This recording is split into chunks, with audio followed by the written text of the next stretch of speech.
Good morning. I'll start, as we often do here at the Department of War, with the bottom line up front. For the world to hear and the press to actually admit that the United States is decimating the radical Iranian regime's military in a way the world has never seen before. Never before has a modern, capable military, which Iran used to have, been so quickly destroyed and made combat ineffective. Devastated. We said it would not be a fair fight, and it has not been. As I stated during our first press conference on day 2, that was 10 short days ago, the combination of the world's two most powerful air forces is unprecedented and unbeatable. Between our air force and that of the Israelis, over 15,000 enemy targets have been struck. That's well over 1,000 a day. No other combination of countries in the world can do that. So today, as we speak, we fly over the top of Iran and Tehran. Fighters and bombers all day picking targets as they choose. As our intelligence gets better and better and more refined. Looking up, the IRGC and Iranian regime sees only two things on the side of aircraft: the Stars and Stripes and the Star of David. The evil regime's worst nightmare. Iran has no air defenses. Iran has no air force. Iran has no navy. Their missiles, their missile launchers, and drones being destroyed or shot out of the sky. Their missile volume is down 90%. Their one-way attack drones yesterday, down 95%. And as the world is seeing, they are exercising sheer desperation in the Straits of Hormuz. Something we're dealing with, we have been dealing with it, and don't need to worry about it. We're on plan to defeat, destroy, disable all of their meaningful military capabilities at a pace the world has never seen before. But it's not just that Iran doesn't have a functioning air force, or that their entire navy is at the bottom of the Persian Gulf, or their missile force is shrinking daily. Even more importantly, they also don't have the ability to build more. That's the most important component I'd like to emphasize today. Soon and very soon, all of Iran's defense companies will be destroyed. For example, as of 2 days ago, Iran's entire ballistic missile production capacity, every company that builds every component of those missiles, has been functionally defeated, destroyed. Buildings, complexes, and factory lines all across Iran destroyed. So we're shooting down and destroying what missiles they still have in stock, but more importantly, ensuring that they have no ability to make more. Their production lines, their military plants, their defense innovation centers, defeated. Iran's leadership is in no better shape. Desperate and hiding, they've gone underground, cowering. That's what rats do. We know the new so-called not-so-supreme leader is wounded and likely disfigured. He put out a statement yesterday, a weak one, actually, but there was no voice and there was no video. It was a written statement. He called for unity. Apparently killing tens of thousands of protesters is his kind of unity. Iran has plenty of cameras and plenty of voice recorders. Why a written statement? I think you know why. His father, dead. He's scared, he's injured, he's on the run, and he lacks legitimacy. It's a mess for them. Who's in charge? Iran may not even know. With every passing hour, we know, and we know they know, that the military capabilities of their evil regime are crumbling. They can barely communicate, let alone coordinate. They're confused, and we know it. Our response? We will keep pressing. We will keep pushing, keep advancing. No quarter, no mercy for our enemies. Yet some in this crew, in the press, just can't stop. Allow me to make a few suggestions. People look up at the TV and they see banners, they see headlines. I used to be in that business, and I know that everything is written intentionally.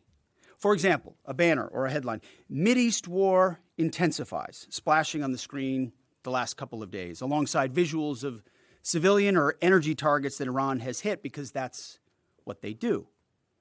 What should the banner read instead? How about Iran increasingly desperate? Because they are. They know it, and so do you, if it can be admitted. Or more fake news from CNN. Reports that the Trump administration underestimated the Iran war's impact on the Strait of Hormuz. Patently ridiculous, of course. For decades, Iran has threatened shipping in the Strait of Hormuz. This is always what they do, hold the strait hostage. CNN doesn't think we thought of that. It's a fundamentally unserious report. The sooner David Ellison takes over that network, the better. Another example of a fake headline that I saw yesterday: war widening. Here's a real headline for you for an actual patriotic press. How about Iran shrinking, going underground? You see, Iran's leaders are hiding in bunkers and moving into civilian areas. The only thing that is widening is our advantage. Not to mention our Gulf partners stepping up even more, now going on the offense, and have always been with us on the defense with collective and integrated air defenses. Our will, it is unshakable. Our options, maximized, and our capabilities still building. We're going up, they're going down. As I said from the start, President Trump holds the cards. He'll determine the pace, the tempo, and the timing of this conflict. His hand firmly on the wheel, as well as on the throttle setting. America first, peace through strength, in action. From day one, as our nation expects and the president demands, our warriors have fought with lethality, precision, and rapid innovation. In fact, today will be, yet again, the highest volume of strikes that America has put over the skies of Iran and Tehran. The number of sorties and number of bomber pulses, the highest yet, ramping up and only up. And quantity has a quality of its own as we continue to ramp up. Every tool of AI, of cyber, of space, EW, counter-UAS, you name it, we're employing it. Blinding, confusing, and deceiving our enemy. Because we know who the good guys are here. And the American people do too. And that makes my job simple. I serve God, the troops, the country, the Constitution, and the President of the United States, and answer only to those. All in service of victory on the battlefield and the military objectives that we've laid out from day one. Defeat the missiles, missile launchers, and defense industrial base, which I laid out today. Defeat the Navy and deny Iran the ability to have a nuclear weapon. Clear, decisive, achievable. And Admiral Cooper knows, the CENTCOM commander who we spent a couple of hours with last night, that in pursuit of those objectives, we have his back in every way. His commanders know that, and so do the troops in harm's way. Admiral Cooper gets what he needs, the assets, the authorities, the munitions, you name it. We will stop at nothing to win. War is hell. War is chaos. And as we saw yesterday with the tragic crash of our KC-135 tanker, bad things can happen. American heroes, all of them. And as I have with all of them, as we have, we will greet those heroes at Dover, and their sacrifice will only recommit us to the resolve of this mission. But war in this context and in pursuit of peace is necessary, which is why each day on bended knee we continue to appeal to heaven, to Almighty God's providence, to watch over and give special skill and confidence to our leaders and to our warriors. To those warriors who this nation prays for every single day, I hear from all of you out there who pray for them every day. Stay on bended knee and pray for them. I continue to say to them, Godspeed. May the Lord bless you and keep going. Mr. Chairman, over to you. Thank you, Mr. Secretary, and good morning, ladies and gentlemen, and thank you for joining us today. Before I start with an update, I also want to address the tragic loss of our KC-135 refueling aircraft yesterday. The incident occurred over friendly territory in western Iraq while the crew was on a combat mission, and again was not the result, as CENTCOM has said, was not the result of hostile or friendly fire. We're still treating this as an active rescue and recovery operation. As CENTCOM announced this morning, 4 airmen have been recovered, and the Air Force and U.S. Central Command will provide updates as information becomes available. Please keep these brave airmen, their families, friends, and units in your thoughts in the coming hours and days. Our service members make an incredible sacrifice to go forward and do the things that the nation asks of them. It's a reminder of the true cost of the dedication and commitment of the Joint Force. We're also aware of a fire on board the USS Gerald R. Ford. We're thinking about the crew there who are injured in the fire. We believe and hope that everyone will be okay, and we're grateful for that. And for any further questions on that, we'd refer you to NAVCENT or to the Navy. This morning, we enter the 13th day of Operation Epic Fury, and we continue to make progress towards our military objectives. As the Secretary said, today will be our heaviest day of kinetic fires across the operating area. CENTCOM continues to attack ballistic missile and drone capabilities so that they are no longer a threat to U.S. forces, our bases, or our partners. They're continuing to destroy the Iranian Navy to ensure freedom of navigation, and this means going after Iran's mine-laying capability and destroying their ability to attack commercial vessels. And we're targeting their defense industrial base so they cannot rebuild the capabilities that can harm America's interests or our partners in the future. As Admiral Cooper said in his update on Wednesday, Iranian combat power continues to decline as a result of the continued strikes, as the Secretary talked about. We've attacked over 6,000 targets, and our strike packages continue to launch every hour, and we've maintained an unprecedented number of sorties up overhead of Iran. CENTCOM is now persistently over the enemy, and a result, we've seen a reduction in missile and one-way attack fires, as the Secretary said. In less than 2 weeks, we've rendered the Iranian Navy combat ineffective and continue to attack naval vessels, including all of their Soleimani-class warships, which were armed with anti-ship missiles and anti-aircraft weapons. We've made progress, but Iran still has the capability to harm friendly forces and commercial shipping, and our work on this effort continues. But I want to make something clear. The only thing preventing commercial traffic and flow through the Straits right now, which there is some through the Straits, is Iran. They are the belligerents here holding the Straits closed, although there is some traffic moving through there. We've made it a priority to target Iran's mine-laying enterprise, their mine layers, the naval bases and depots, in addition to the missiles that could influence the Straits, and CENTCOM continues to attack those efforts. And we continue to make progress on the industrial base to include factories, weapons, warehouses that are stored in, and we will continue to do so in the coming days, especially today.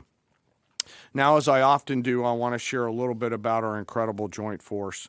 Today, I'm going to talk about our incredible artillery force comprised of American soldiers and Marines who've been sinking ships, destroying depots, and launching Army tactical missile systems, or ATACMS, precision strike missiles, or PrSMs, and high-mobility rocket systems, or HIMARS.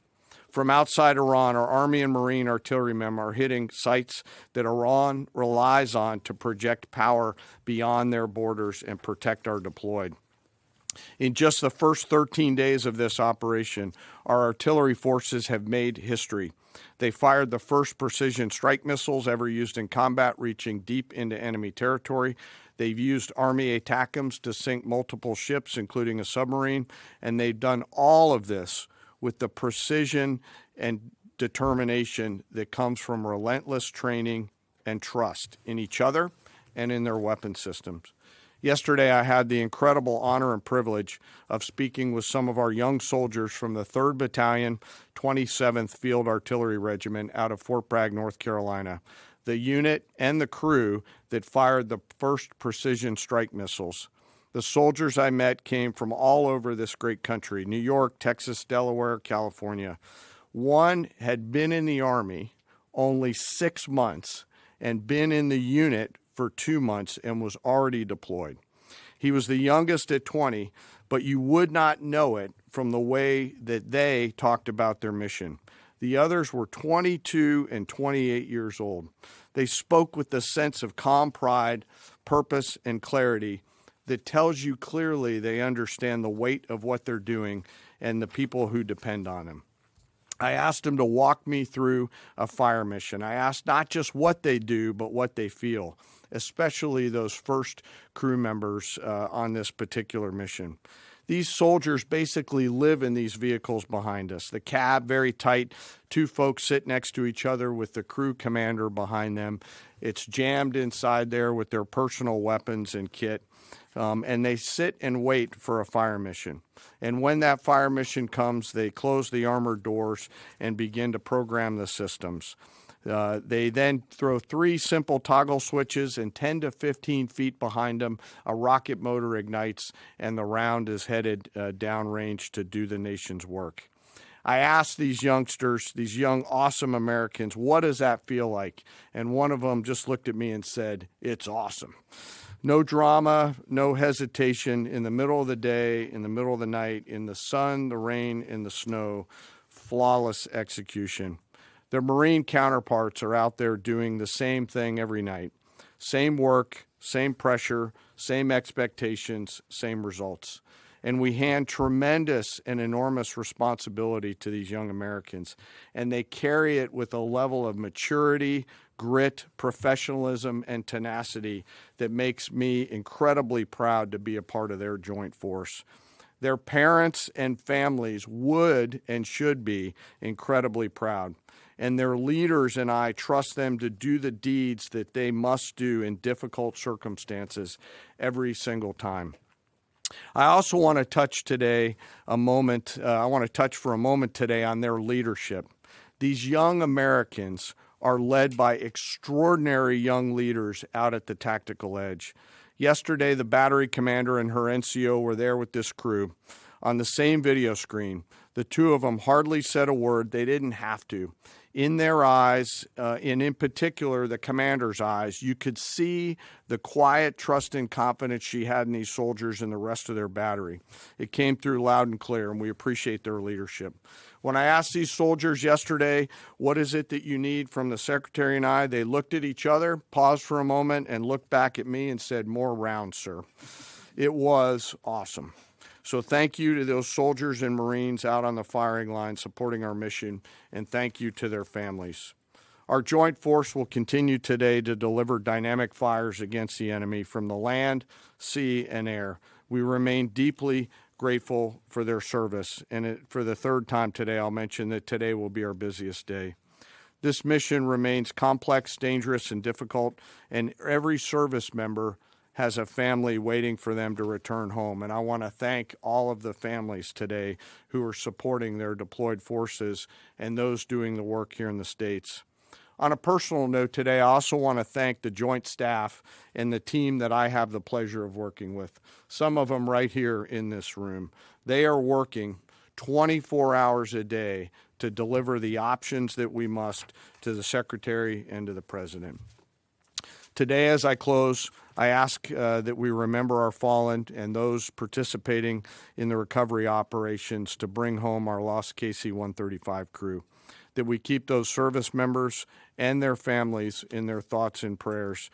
Those are very, very, very tough days when that knock comes on the door for people on both sides of the door.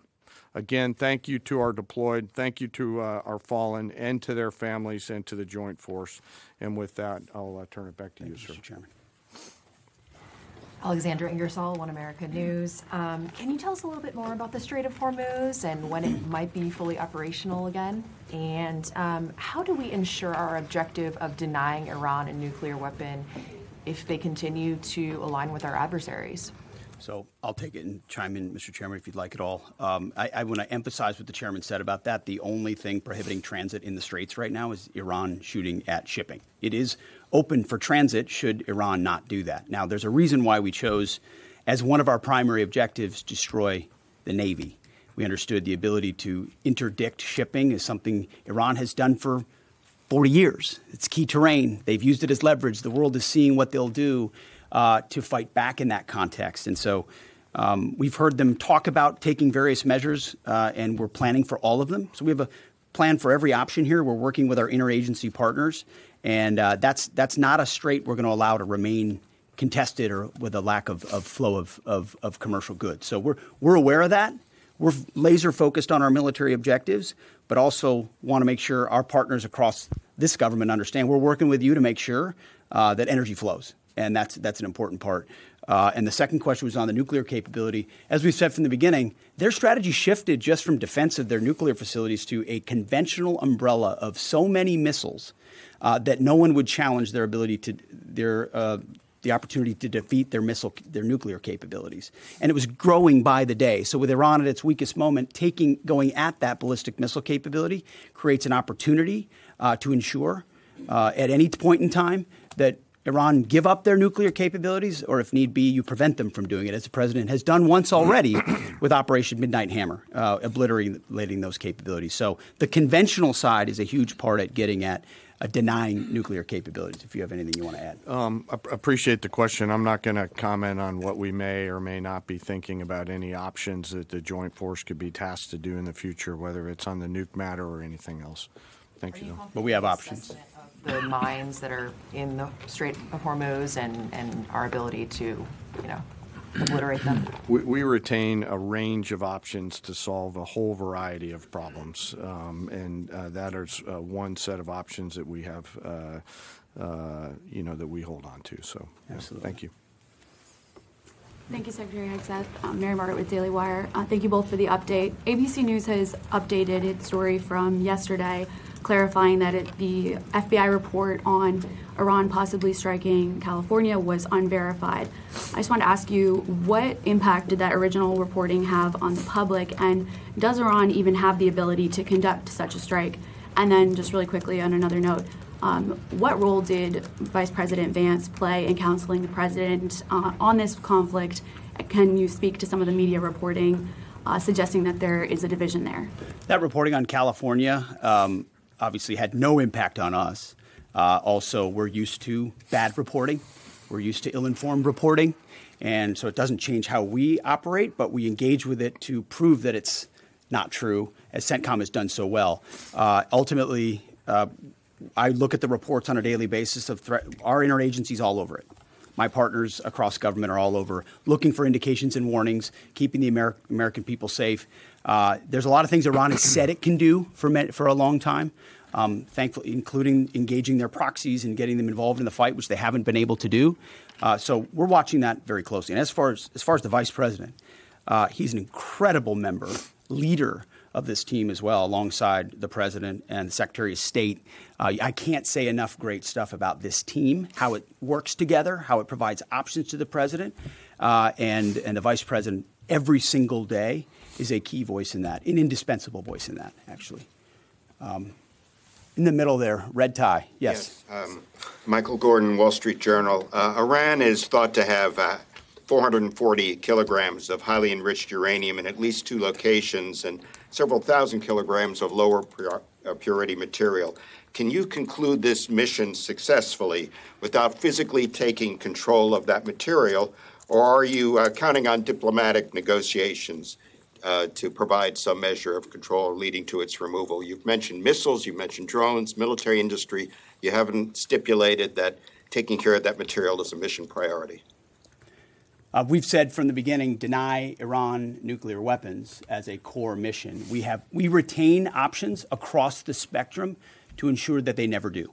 And President Trump has said that. And that's why this mission actually couldn't have been possible without Midnight Hammer, without what those B-2s did going across and obliterating those facilities. That set the condition for the opportunity to do what we're doing now. So the president's kept his eye focused on nuclear capabilities.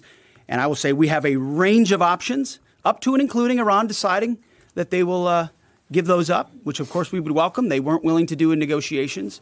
I would never tell this group or the world what we're willing to do or how far we're willing to go, but we have options for sure.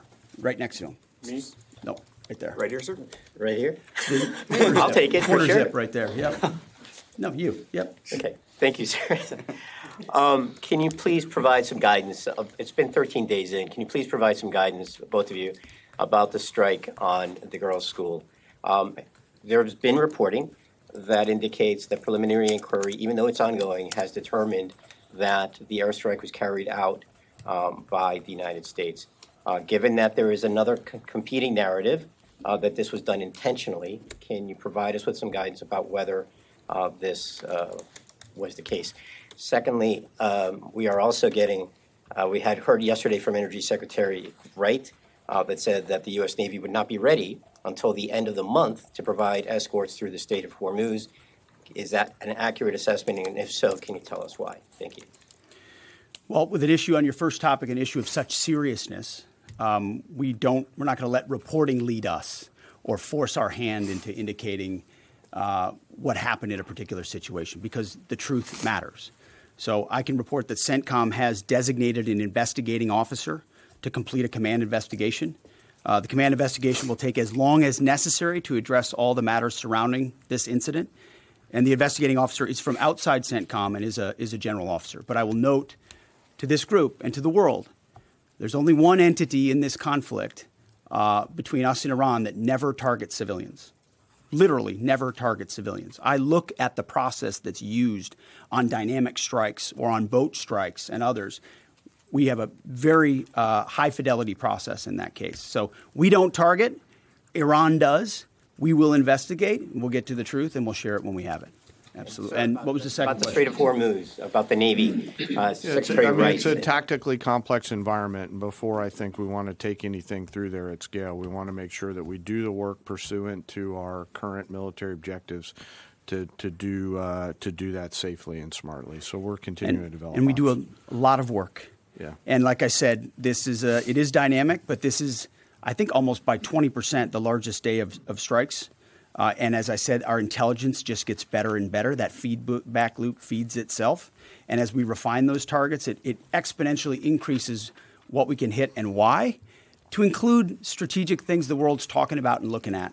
And it's our job to have a plan for it, which we do, to address it, and ensure that the president has options.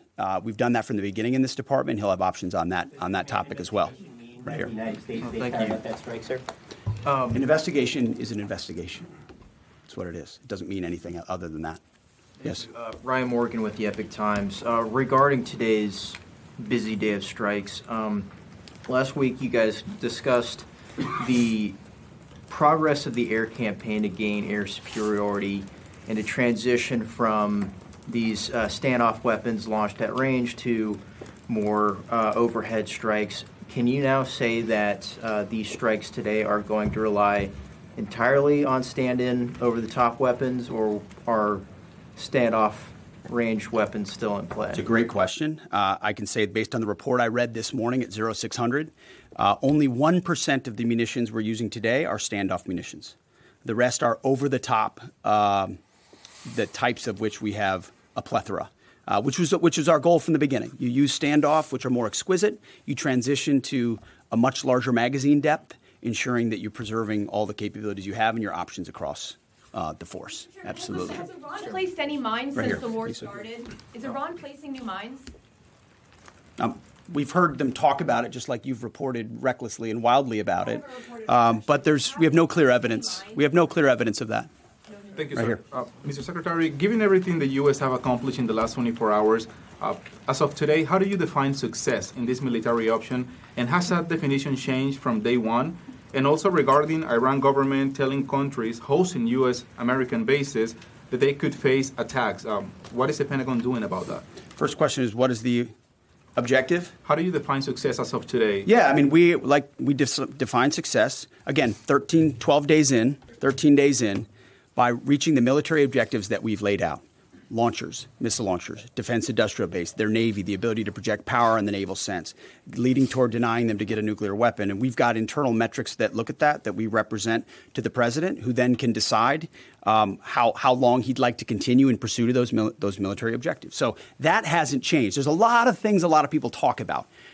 what they want us to do or what we should do or what we should stay focused on. And again, I've addressed this before, and I think it's worth saying again, mission creep or expansive missions or prolonged timelines or democracy building or nation building, you name it, has not been part of what President Trump wants us to be involved in. We're solving for something here, this particular mission set, but also recognizing this country's conditioned to previous leaders, whether it's George W. Bush or Barack Obama or Joe Biden, who had these expansive, nebulous mission sets that kept changing all the time. So the timeline kept moving, and we kept pouring more troops in and on the ground. And then pretty soon everyone wonders, like I did in Afghanistan in 2012, what's our mission here? I'm not clear what it is. We're taking the opposite approach here and saying we've defined these objectives. We're pursuing those objectives. The president has his hand on the throttle and will decide ultimately when they've been reached that serve the purposes of the United States of America, American interests first. Yeah, right here. Thank you, Secretary Hegseth. Polls show over 80% of Republicans support the president's military action in Iran, but there's some consternation in parts of the party, particularly from your fellow Fox News alum, Tucker Carlson. He called the war disgusting and evil, and then said of unconditional surrender, which the president has called for, means foreign troops get to rape your wives and daughters. Have you heard these comments, and what's your reaction to them? We're busy executing on behalf of great patriotic Americans with a clear mission that's 47 years overdue, and we're going to execute on that regardless of what people say about it. Yeah, right here. You have said that the U.S. military has essentially aerial superiority, naval superiority over Iran, yet we're not escorting ships through the Strait of Hormuz. Why? How did you not plan for this? We planned for it. We recognize it. Because ultimately we want to do it sequentially in a way that makes the most sense for what we want to achieve and ensure that we're sending the right signals to the world when we do so. So when Chris Wright speaks or we speak, it's based on a full assessment of what we're up against, what we want to say to the world, how that we want them to see and understand the conflict. It's like this whole idea of the war widening. That's what the press wants to make it look like it's widening and chaos is ensuing. No, we're actually closing in on grabbing hold of and controlling what objectives we want to achieve and how we want to achieve them. It's called shaping operations and setting the conditions. But when you shape the environment, you don't always tell. Foolish political leaders and foolish military leaders of the past will hang an exact deadline on it. Or here's exactly when we'll do what we're going to do. Or here's how long it's going to take us. And then if you meet that, maybe you meet it. But if you don't, you fail. And if you're far beyond, we know exactly what we're shaping and why. We're sending those signals working across the interagency. The Strait of Hormuz is something we've paid attention to from the beginning. And the American people can rest assured we will ensure that our interests are advanced, no doubt. Yeah, right there, green jacket.